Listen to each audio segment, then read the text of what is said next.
Call to order the regular meeting dated Monday, August 17th, 2020 at 6 p.m. Catherine, can you call the roll, please? Trustee Lineham. Here. Trustee Stella. Here. Trustee Wood will not be here. Trustee Mahoney. Here. Trustee Andreessen. Here. Trustee Coonsey. I think he's connecting.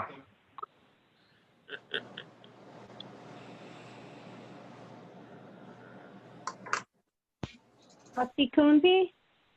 I am here. All right. And President Miller. There he is. Here also. All right, we will forego the pledge of allegiance. I don't see anybody from, if there's anybody from the public that would like to comment on agenda items only, please speak up now or raise your hand. Do we have one call-in user? No? Okay. We have two items on the consent agenda this evening. However, unless anybody has a issue with it, we could certainly add items A and B on new business to the consent agenda also. Up to you guys. Either way, I need Good a with that. I need a motion either way. Well, will we have to read all of that? Yeah, but you get out of here a few minutes early. You're gonna have to read Yeah. That short novel? I mean, does anybody have an objection? No. No. Okay. I will move to approve the regular village board meeting minutes dated July 6, 2020. To approve the special village board meeting minutes dated July 3rd, 2020. To approve a resolution approving the release and audio file destruction of certain executive session minutes of regular and special meetings of the president and board of trustees. To approve an ordinance waiving certain water and sewer service late fees and shutoff requirements in Chapter 51 and 53 of the Village of East Dundee Village Code. To approve a resolution appointing Finance Director / Treasurer Brandis Martin as the authorized agent to represent the Village of East Dundee in the participation of the Illinois Municipal Retirement Fund. And to approve an ordinance repealing Ordinance 20-27 and proposing an amendment to the boundaries of the Village of East Dundee Downtown and Dundee Crossing Business Development District and the approval of an amended business district plan in relation thereto and the scheduling of a public hearing in connection therewith. Second. Well done. Well done. Well done. Well done. All right. Catherine. I'm winded. Trustee Lineham. Yes. Trustee Stella. Yes. Trustee Mahoney. Yes. Trustee Andreessen. Yes. Trustee Coonsey. Yes. Can I ask a quick question? Yeah. Did the Daily Herald give us any reason why they dropped the ball on this one that made this whole thing necessary? I mean, it seems very unlikely that they would do that. I mean, especially since we would have normally given them or should have given them plenty of lead time. Yeah, I can speak to that. The notice was sent to the Herald a week or two before their deadline. And the Herald let clerk Catherine Holt know after the fact that they had a computer error, which resulted in some files being lost. And they said they thought they caught up with most of the people whose publications they lost, but the Village of East Dundee for this one was missed by them. So staff certainly did their job by getting it to them. The Herald didn't let us know that they had lost the email, unfortunately. Okay. Thank you. Financial reports are in your packets. Village reports. I had nothing this evening other than, I guess I had nothing this evening. We'll go around the table. Kathleen. Yeah, I wanted to thank the streets team for fixing Ravine, the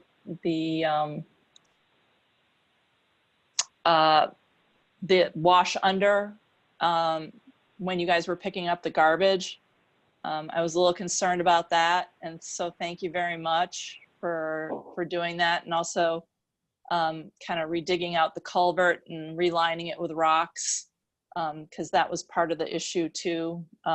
It's a classic issue up in that area. I did notice, and I did notice in your notes from the biweekly meetings that you mentioned the pattern of problem, or maybe it was in my comments in one of the meetings, that it's kind of becoming a pattern of people dumping there. And just last week, there was a bunch of, it's not garbage bags, it's not garbage, but it is more dumping of landscaping materials like concrete and rocks and that kind of thing. I just wanted to check with you to see if that was something that was as a result of fixing that road area, or if it was true dumping, and whether or not we should be starting to get either a hunting camera or something like that out there to kind of monitor all this activity. It's all unwarranted dumping. We've got some dumping occurring along Water Street, along the Fox River as well. Landscaping materials there. So we're seeing, in fact, we just noticed that the other day. But we started putting up no dumping signs. Well, hopefully they'll help. I noticed that. We've got a couple of more to put up in the Lakewood area. But we're seeing, just generally speaking, we're seeing some very odd things being dumped throughout the community. Right. So I know we talked to George and Jennifer and I talked to George about additional eyes in that particular area while they're patrolling Lakewood Estates and so on and so forth. So we're okay. Certainly aware of the issue, and it's. Can I make a suggestion here, Phil? Please, yes. Can you or somebody on staff see if you could find an enamel sign or a metal sign that you can put on something in that area, tree, garbage can, pole, or something that just says camera monitoring in use or something like that? Because honestly, a trail cam is great, but it's going to capture every single car and every single person. Right. Got it. And it's going to be very time intrusive to sit there and go through a day's worth of footage. Sure. It would be great to capture a license plate, but I also think putting a sign up there that says that might just deter people. Great. Yeah, absolutely. Okay. Then the other thing I was wondering, I know, I believe Attorney Smith was working with, or the engineer was working with the property owner at Ashland and Bonnie Dundee with the ponding. Is that being resolved, or is this going to be a longer term issue because of the potential of having to bring in Army Corps engineers, that kind of thing? As of last Thursday, I met with the engineer essentially the engineer for the property owner. I met with he and one of his colleagues, and we took a walk around the property, and I pointed out kind of what the issue or issues are. And so at this point, he collected some information from that site visit, and he'll be taking that back to his office, and he says he's going to generate some questions and make some contacts and then get back to me. So as of right now, I'm waiting to hear back from him as it relates to what the next steps could be. Okay. Finding a resolution. All right. Awesome. And then the other thing was for Chief, I was wondering how the accreditation meeting went with your team, or you don't have to answer that now, but if you do in your update, that'd be great. And that's all I have. Okay, thank you. Trustee Sell. Yeah. What was that? Anything to report this evening? I didn't copy. Anything to report? No, nothing to report. Very good. Trustee Lynham. Yeah, I've got a couple things. First off, I want to paint the depot. I know that sounds kind of nuts, but I've already got, I need to find out, Leo, I kind of discussed this with you, if we may be able to get Home Depot or Lowe's or somebody like that to donate the paint for us. And if not, I can raise the money privately but it's looking pretty little on the dingy side. And so I'd also like to then discuss with you about the idea of getting the roof done. We're losing a lot of shingles on the roof of the depot building, and it's likely to, it isn't going to do any good. Let's put it that way. I mean, the more we wait on something like that, the more we risk water damage to the inside. So I would like to. Very good. I'm sorry? Oh, so that's one thing I want to do. If anybody would have any sort of suggestions for me, as far as a color scheme, I've been trying to look into the idea of, and with not a lot of success so far, what predominant colors were back when the depots were active. And so if anybody has any ideas of, color families, whatever, I was thinking maybe we can do something a little bit more, I don't know.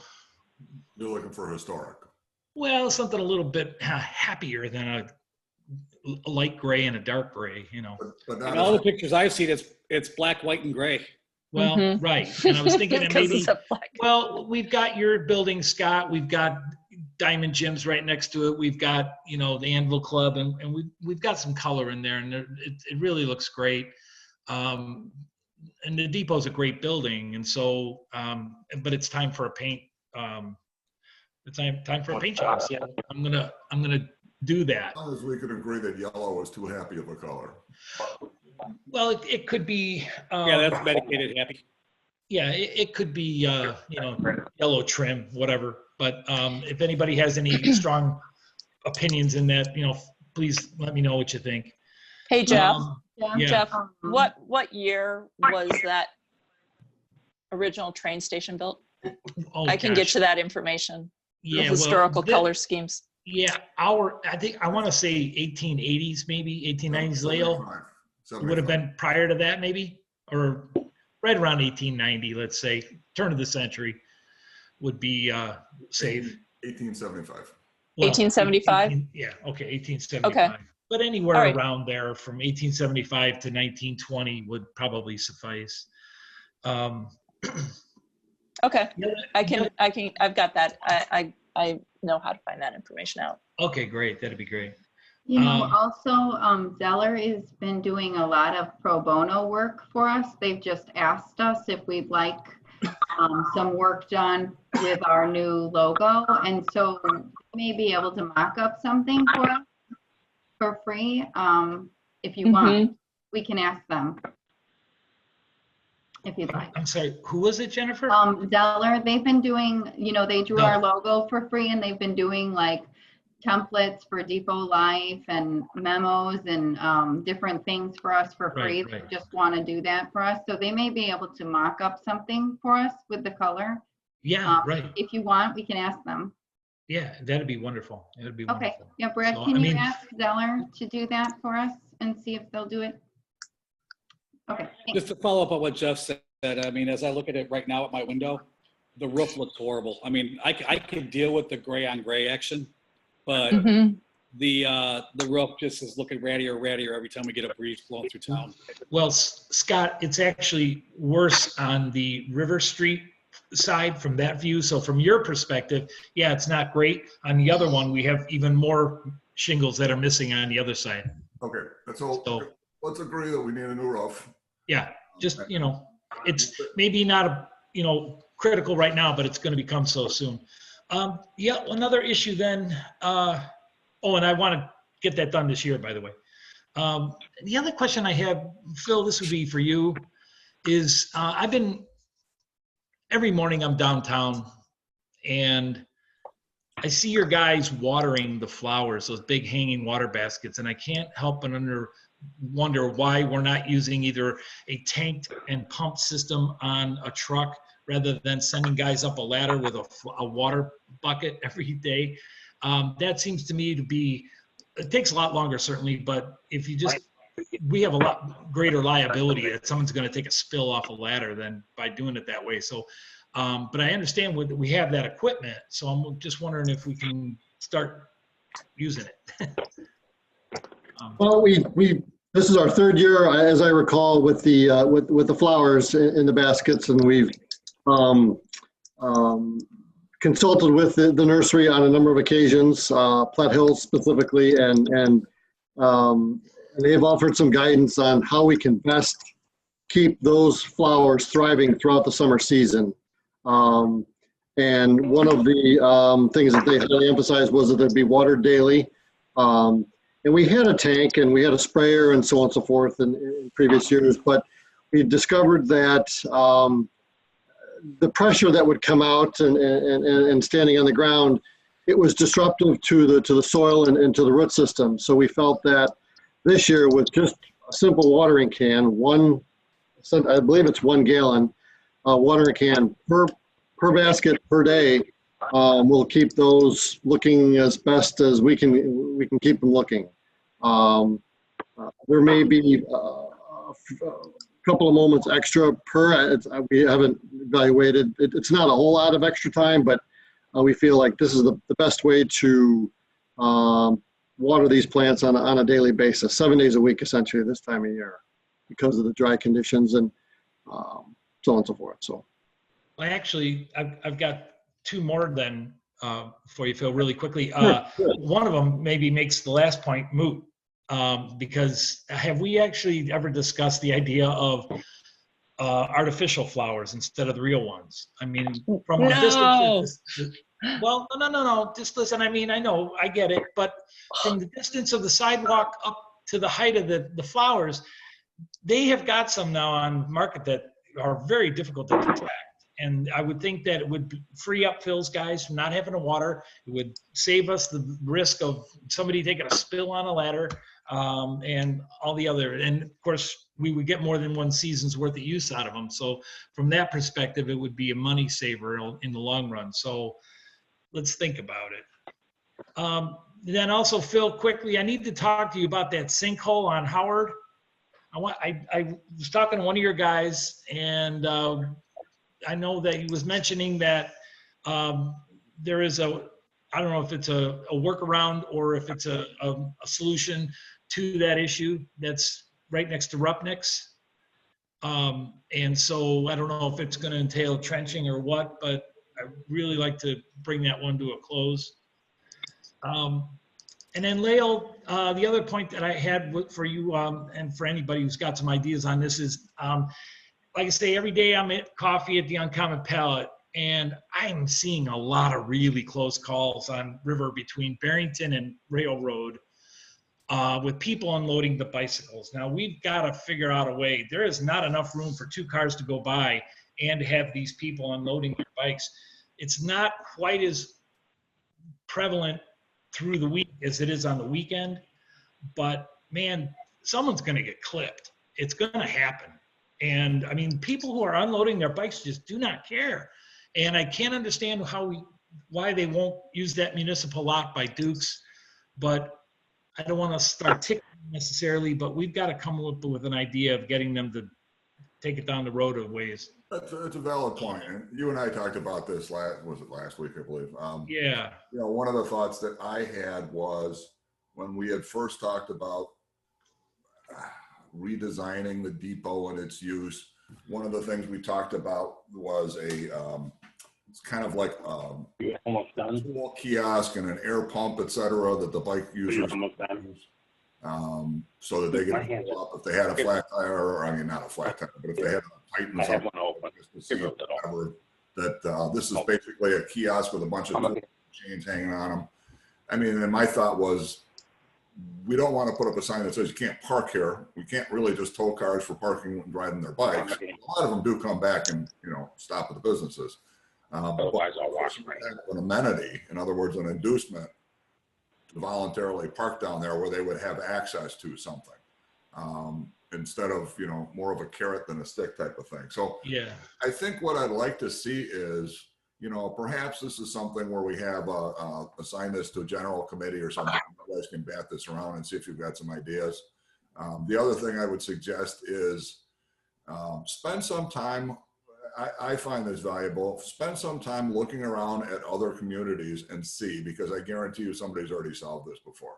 You know, Yeah. whether it's a Glen Ellen or whether it's a Woodstock or a Geneva or other places that are on the bike. Well, Woodstock wouldn't count because I'm not going to say that because it's not on the bike path. But look for, you know, cute riverfront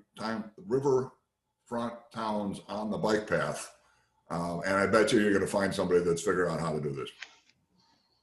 So, Okay. and then, you know, we'll put something together. We'll get a group of people together to talk about this, and we'll come up with a solution. I think you have a very valid point there. We've tried a number of different things. Yeah. It just hasn't succeeded.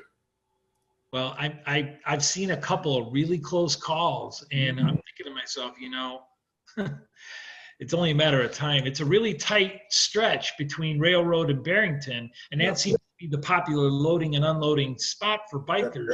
And It's bad down by River Street Tavern because I almost wore somebody as a hood ornament last weekend. well, early in the morning, my thought is if people, I don't know why they wouldn't want to use the lot, but they could even use Meyer. I mean, that would be, because that's less traveled and it's one way. They do. I mean, they But do. eventually, look up you fast. know, we're gonna run into a problem otherwise. So okay, we'll discuss it. And the other one is, have any of the downtown merchants, whatever, River Street Tavern comes to mind, requested white picket fencing that we use for our community events? No. I'm wondering if we can, you know, help anybody out who might need those. If they're just sitting around now and collecting dust, it seems to me that it would be a lot more inviting than a stack of cinder blocks and a couple of, you know, split rails with a makeshift fence on the street there in the parking. We've offered to work with every single business individually to provide them whatever they need to make it through these, as they say, Okay. these times. So, I mean, but we don't have any objection to if anybody were to request it, do we? no, I don't. So you have to understand that there's two functions of the barricades. One is, you know, really a visual, and the other, a visual deterrence. In other words, you want to see something so that you know that that's there and you don't want to hit it. The other thing is, can you build something that's structurally safe that's going to enclose people? And the white fences really don't cut it for that. You can ask Phil or any of the guys, they tend to blow over all the time too. So you need the white fence, you need sandbags. They're good for putting up once in a while, but every time we put those things up there and there's a light wind, they start falling down and you got to have people start putting them back up again. I'd be afraid that they'd be falling into the street, not necessarily into people. So, but you know, we can look at it, but no, we talked to every single one of the businesses and nobody's requested those, but I'd be willing to talk to them if they are. Okay. All right. And then just one other quick point in the warrants list, I see that we have put out a appropriation for the deputy chief spot, and I just want to know if, and this would go without saying, but before anything is decided on that, that would come before the board in executive session, correct? Jennifer, maybe? Sorry, I can answer that. Yeah, that was my intent, to come before the board in executive session. I mean, we're going to go through the process. We're still trying to determine what that process would be based on the applications that are received. And we do want to include Lael in that process. And then we would come and discuss it with the board about if we found a candidate that we thought would be a good fit, why we would want to move in that direction versus the other options that are. Which is what? Creation of more sergeants, you know, other supervisory type positions, that would be the option. We definitely have a gap to fill. But this is the direction we're exploring now and probably the direction we're leaning, but we do want to discuss that in executive session. Okay, well, we'd all obviously have to, you know, require a lot more discussion on it, but it would be an assumption and a correct one that in the event we were to hire a deputy chief, that would be a daytime shift, correct? So it seems to me like we're doubling up on supervision during that shift, so, and tripling perhaps. And so I would want to discuss it further if that would be all right. We will before definitely we make a decision on that. We'll have an opportunity to discuss this at a future date. Great. Okay, Okay, that's all I had. that's it. That's it. Okay, Scott. I'm guessing Jeff used my time. I've got nothing. Trustee Coonsey. I have nothing as well. All right, very good. Village administrator. I have just a couple of items. The September meeting schedule due to Labor Day will be September 14th and September 28th. Okay. So those will be the days of the village board meeting that we have scheduled. I also wanted to make sure that everyone saw the press release that was issued by King County Health Department today. They sent it on Friday. So the state has put King County onto a watch list due to exceeding 2 of the targeted levels that they're using as indicators, which would be the number of cases and the number of deaths. So the county issued a press release to try to remind, the general public what they should be doing during this pandemic. So I have been watching the trends, and that is accurate. We're not in the situation that is occurring, in south west Illinois by like East St. Louis, but we are seeing some trends. Our positivity rate does look good. The governor did put in some restrictions in counties today that are in southern Illinois. So it does give us an indication on where things may be headed. Some of the things that he put in place are reducing the number of attendees at gatherings from 50 to 25, closing, indoor dining and things like that. So it gives us a good idea of where the governor might go if he has to, but we're not there yet. But I just wanted to let you know that we are on a watch list as a county. And then I also wanted to let you know, in case you did not hear, that Lauren Rohr is not going to be covering the Village of East Dundee anymore. She's moved to DuPage County with the Daily Herald. So just so you know, that reporter is not covering us. We're waiting to hear who our new reporter will be.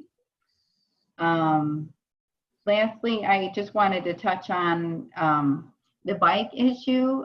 We have been discussing this at a staff level, and we do know we have issues, and we're going to try to start a public education campaign about where bikers can park for their safety. So that's something we have been working on. We'll make sure we keep you in the loop, but it's also enforcement that hasn't, that we need to kickstart. We've been talking about different ways to enforce the 3-hour parking limit. That's something that was put in place that was really not enforced. We're not able to enforce the chalk, using chalk. That's no longer legal, so we're going to have to do it by cameras. But the chief and I have discussed that, and along with Brad, and so we are working on some messaging to help the bike situation, because we are aware of it, but we will bring it back to you as recommended for further discussion. That's all I have, unless anyone has anything for me. Okay. Village attorney. Because the village board will be meeting on the 2nd and 4th Mondays in September, when I have other clients that I've obligated to attend their meetings, either Caitlin or Lance from KTJ will be attending in my place. I'll miss you. I'll see you again in October. That's all. Very good, sir. Village engineer. No report. Chief of police. Well, let's see. Trustee Mahoney asked me to address iLeap. Thank you for that question. Our onsite was held just about a month ago now. The final report has not yet been issued, but I think it went very well. We only have one hiccup, and that is in our property and evidence room, because our property custodian who handles the evidence room is a part-time employee and has not been back to work since early March. So we have a few things to correct in there, and we're working on it, and I'm confident that we will achieve the iLeap accreditation. I will advise you when the report comes out. I also should tell you that tomorrow I'm going to give Jennifer a news release, Jennifer and Brad, about an arrest that we made that I think is noteworthy. A resident a couple of weeks ago made a report, not a resident, a business owner in town, that he was robbed at gunpoint of a great deal of money. And Jesus. after investigation, we've determined that the entire report was false. And we have brought charges against him for filing felony charges, filing a false police report. The purpose of the news release is going to be to educate the public about the law in Illinois regarding filing a false report, why that law exists, and the fact of the matter is who it is that we've arrested and charged, and what his bond is and what his court date is. So you'll see that soon. Good. Pending approval, of course. All right, thanks, sir. Kathleen, did that answer your question? All right, very good. Public Works. No report this evening. How did we do? Did we have any big damage during that last derecho? Trees down or anything? We had 2 limbs that came down. One was at the corner of Ravine and Bonnie Dundee. So there was a tree right essentially adjacent to the stop sign there for westbound Bonnie Dundee. The tree was damaged to the point where we ended up taking the entire tree down today, in fact. But the limb itself, one large limb came down during the storm, and then we had a limb on Wen holes that came down, kind of a medium-sized limb. But as far as damage goes, that was the extent of the major damage we had as far as tree issues. There were leaves and twigs scattered throughout the community, and we had the sweeper out the following day. And as of today, or as of Friday, I don't think we had any calls today, but we will continue to collect storm damage. If residents can have the ability to bring it out to the parkway, we'll be happy to collect that in the coming days. Thank you. Concerning that, actually, if I could jump in, there were a number of residents up in the terrace that were without power for a number of days. And I'm wondering why, even with the presence of ComEd up there, did they tell us at all why it would have taken 4 days to get these people back up and running? I talked to a couple of folks from ComEd, and one of their field supervisors indicated to me that this is the worst storm that this region has seen in 14 years. In fact, Trustee Kunze had emailed Administrator Johnson and I about Elgin Avenue, and so in talking to him, he said that in that particular instance, they lost the ticket because they were so inundated with work orders and work tickets throughout the region that in some cases, some just fell through the cracks. And again, it being, according to, in their words, this is the worst storm that they've seen from an outage damage perspective in 14 years. So. Okay, good. I don't see anybody here from Building Department. Do we have anybody? Is there anybody from Finance? So we'll move on to public comment. If anybody is out there that would like to address this august assembly this evening. Seeing none, we do have an executive session. So I'm going to need a motion to that. And are we dialing in separately? Was that the other email that you had, Catherine? That's what I thought. Okay, so stop me if I'm incorrect here, but we are going to make a motion to go to executive session for the purpose of approval of minutes, and then we will disconnect from this and go on to the next Zoom call. Is that correct? And we will not be returning to regular session. Correct. The village board will make a final adjournment from that Zoom line, but no public business will be discussed or taken after executive session's over. Very good, thank you. Are we just gonna, I'm sorry, are we just gonna click onto the same link then that we got initially? There was two emails from Catherine. One was for the executive session and one was for this meeting. Oh. So take a few minutes and check your email and go back. And if not, we could probably, Catherine, could you resend that, you think? Yes, I could go back, yes. Does everybody else have it? I have it. Catherine, if you could you send it to my Gmail account? Yes, just give me a few moments to log back on and do that. Yeah, it's just jlynham21 Gmail. Okay. Email I is can not my send friend. I don't understand. Okay, so at this point, I will need a motion to go to executive session for approving minutes. So moved. We have a second. Second? Catherine? Trustee Lineham, Yes. trustee Stella, Yes. trustee Mahoney, trustee Mahoney, Just He's on Kathleen? mute. Yes, yes, yes, yes. trustee Andreessen, Yes. trustee Coonsey, Yes, please. and President Miller. Yes, very good. We are now going to disconnect from this call, and I will join you in a moment on our next call. Thank you very much. Great. Thank you. Bye, guys. Bye-bye. Catherine, did you get my, Yep. Jeff, I'll send it to you right now. Give me a couple minutes. no problem. Thank you. Okay, bye. Bye-bye.